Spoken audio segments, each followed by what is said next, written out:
Hey, Visalia CRC Church. This is Pastor Joel, and today I want to share with you a couple verses from Galatians, and also to tell you a little bit about our church's plan to encourage one another in these days of COVID-19. And I think they can kind of mesh together well for us today.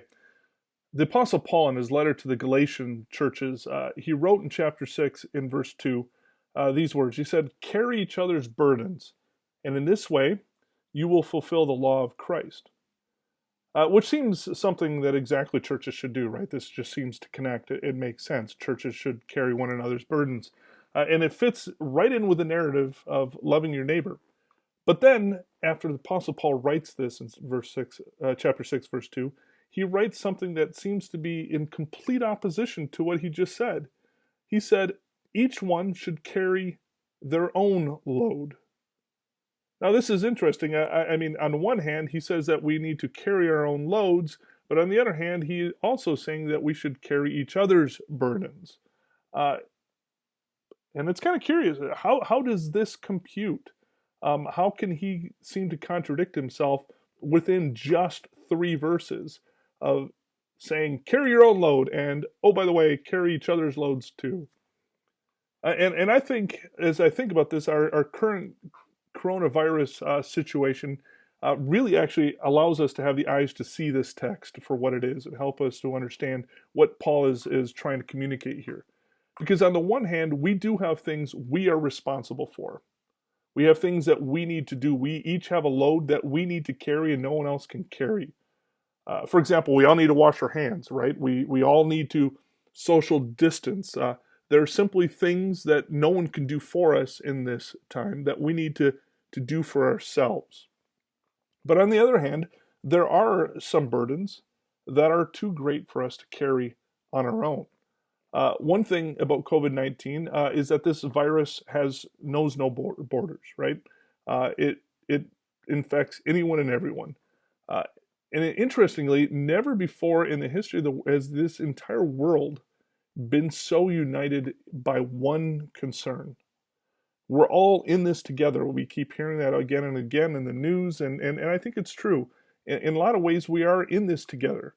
And each of us has our own responsibility in this fight against coronavirus to stop, and we're all in it together to stop the spread of the virus. That is 100% true. We all have a load to carry in this. But even though we are all in it together, not all of us face the same risks. Not all of us have the same challenges or difficulties. Some of us, for example, are way more susceptible to our health failing because of this virus. Some people in our church have health issues or specific breathing problems.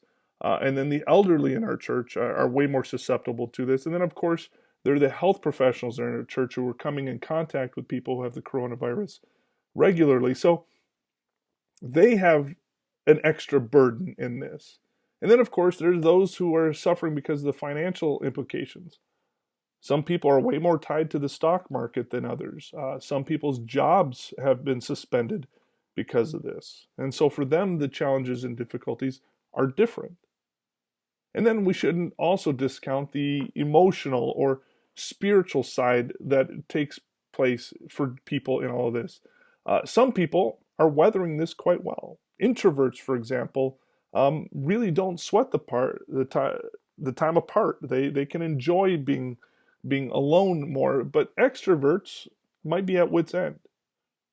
And then, of course, there are those who struggle regularly with depression or anxiety anyway. And then this whole situation has left them emotionally exhausted. I know some people who have a hard time just getting out of bed in the morning, and their sleep is robbed by anxiety and worry about what might happen and who might get sick in the future. So some people are also spiritually drying up because what they really need to grow is to be with other Christians. What they really need and how they are spiritually nourished is by that monthly communion that we celebrate together.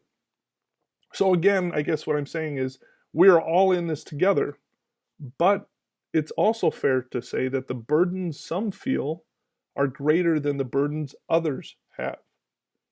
And what COVID-19 then gives us is an opportunity It's an opportunity, as the Apostle Paul says, to carry our own load to the point we each are capable of, which is going to be different per person for all the reasons I've mentioned.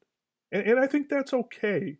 It's okay to say, this is the load I can carry. This is what I'm responsible for, and this is up the capacity I have.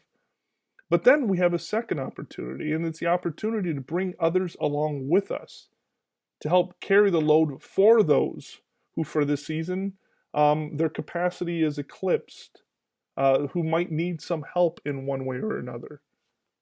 There's a proverb that says, if you want to go fast, go alone. If you want to go far, go together. It is for this, I think, that God has given us the church. Not so that we can go it alone in life, but so that we can go far with each other.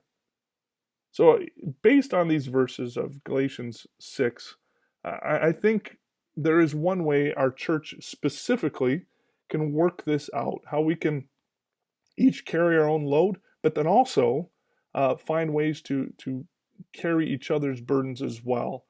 And I mentioned it in the sermon on Easter Sunday, how at our church we want to start a phone tree. What we really want, more than anything, is for each adult member of our congregation to receive one point of contact each week from another Visalia CRC member. That point of contact can be a phone call, it can be a voicemail, it can be a text, it can be FaceTime, whatever it might be. It can take any one of those forms. And by this, we don't anticipate these very deep conversations, nor do we anticipate these points of contact to take a lot of time. Instead, what we really hope is that this will be a time of simple sharing of loss, of hope, and of prayer. To do this, we want everyone to do this and have everyone in our church covered. We're going to need 240 volunteer phone callers or contact makers is probably a way of doing it. We need 240.